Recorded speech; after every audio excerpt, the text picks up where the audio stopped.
Good morning, and here we are. It's about 8:30 on a Wednesday morning. We are looking forward to meeting somebody brand new from Dakota College Botano, and her name is Miss Laurie Culbreth. Culbreth. I was spot on. Perfect. Yeah. Well, let's find out about you. Where are you from, Laurie? Originally from Florida. Florida. The panhandle of Florida. Okay. I taught at a community college in the panhandle about 16 years, and it was about a 40-minute drive to the beach. Okay. Oh, yeah. Okay. So how long have you been in North Dakota then? June. You came in the beautiful time of the year. Yes. Then. So winters are you're getting used to winters then? Okay, so I have also spent about 6 years in Colorado and Utah. Okay, so snow is nothing new then? No.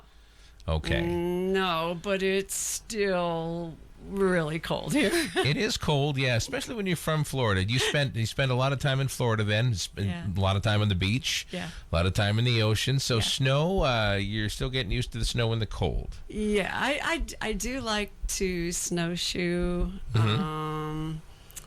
But that's about the extent of it for the winter. I've got a friend, actually the guy I replaced, Mike Porter, promised to take me ice fishing. Oh. So we'll see how that goes. You know, it's an interesting thing, ice fishing. Everybody asks me if I ice fish, and I say no. If I need ice, I go to the store. I don't need to fish for it, but no, it's a big thing up here. It's huge up here, and there's tournaments up here and everything. It's a godsend that we have the lake up here as we do, and it's a godsend that it freezes, and everybody likes to go out there and just whittle away some time. Yeah, well, Mike said he doesn't stay outside. I don't know if he's got a camper, a house, a tent. I don't know. He's got some type of thing that he sits inside, gets out of the wind, and probably has a little heater in there too. And he better, right? If I'm going with him. By God, that's right. Well, that's cool. Well, welcome to the area. Thank you. And you've been here since June. Yeah, I have a pastime I love to do in the wintertime as well. It's called complaining. Yeah. I'm really good at that. I love the summer and the spring and the fall, but winter and I just don't get along too much. I actually love it. My service dog and I will go up to Metagochi, and they have a sledding hill. Okay. And she loves to do that as long as the sun is out, and it's the wind. Yes. The wind is what will chase us back in. Yeah. And sometimes even blow you back in too, right. if that's the case. So tell us about yourself then, Laurie. You were born and raised in Florida, and what do you do up at the college? I am a full-time English teacher. Okay. So I teach all of the writing courses, some of the literature courses. And that keeps me busy because it's so writing intensive. Mm-hmm. And let me see what else.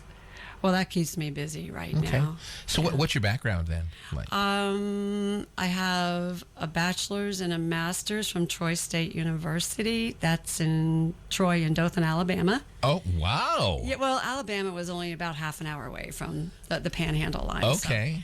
And it was in secondary education, but then my PhD is in English education, and I got it from Go Noles, Florida State University. Very cool, very cool. So when you were back in Florida doing all the college courses in Alabama as well, obviously you love English, you love things like that. What turned you on to that when you were younger?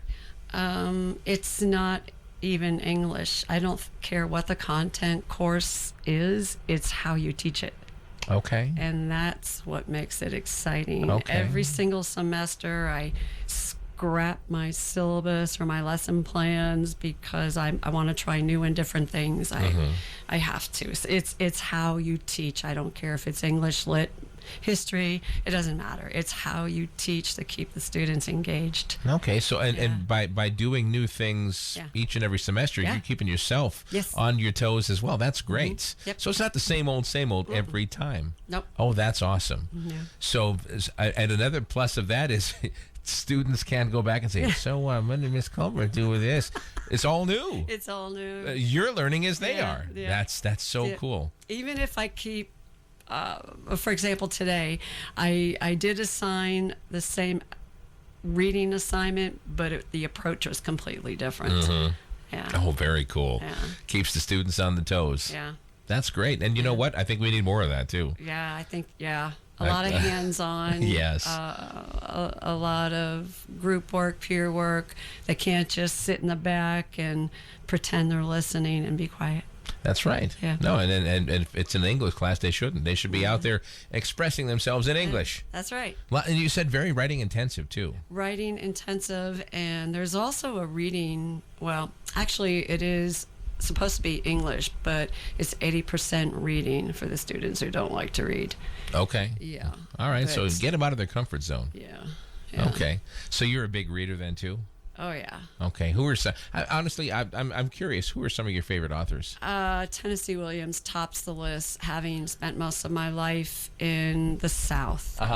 And it's Tennessee Williams even was bold enough to talk about gay and lesbian relationships, which you didn't do back then in the 50s anywhere. Okay. And also love most of the African American poets in the Harlem Renaissance. Okay. Yeah. What do you think of good old Maya Angelou? Yeah. I hope I said the name right. Yes. Okay. Yeah. Yes. Anything to do with race relationships is big to me, because I grew up watching crosses burn.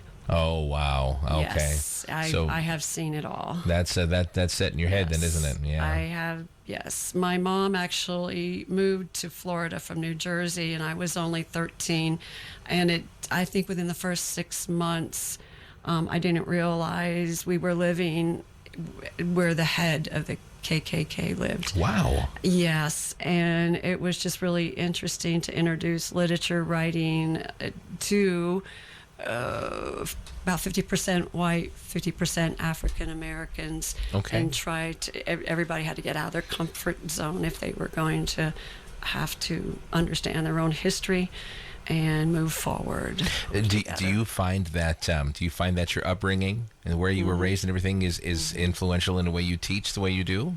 Probably. Okay. Yeah, I'll tell you what, one of my most interesting and recent experiences has been living on the Navajo reservation for a year in southern Utah. Not only did I teach there, but I lived right behind the school.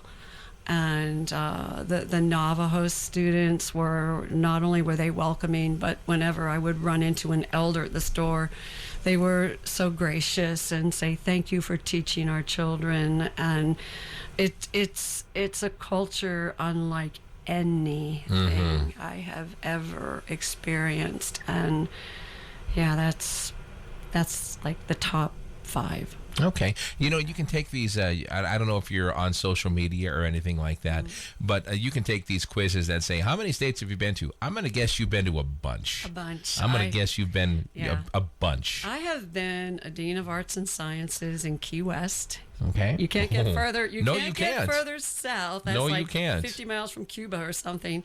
So I have been a dean in Key West. I have been a dean in New Jersey. I have been to Yuma, Arizona. Okay. And I'm everywhere in between, and now I'm up here. Okay. Yeah. So, I obviously the job, but what brings you to North Dakota? What was the thing that made you say, I want this one? I wanted small. I have taught in huge. I've taught at Utah State University. I have taught at huge community colleges in Colorado, and it's hard to make a name for yourself and stand out. Sure, I get that. Yeah, right? I understand. Right? That. Doesn't Yeah. matter how hard you work, nobody Exactly. notices you. Right. And you're a number. That's what it You're is. just a number. Yeah. And here I knew I could make a difference.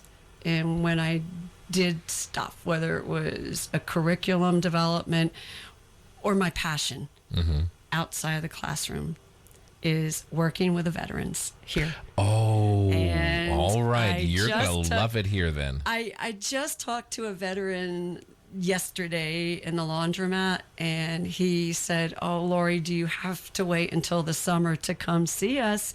Because what I do once a year is work with veterans and I train the veterans and their dogs. Okay. And I train service dogs. Okay. And I train emotional support dogs.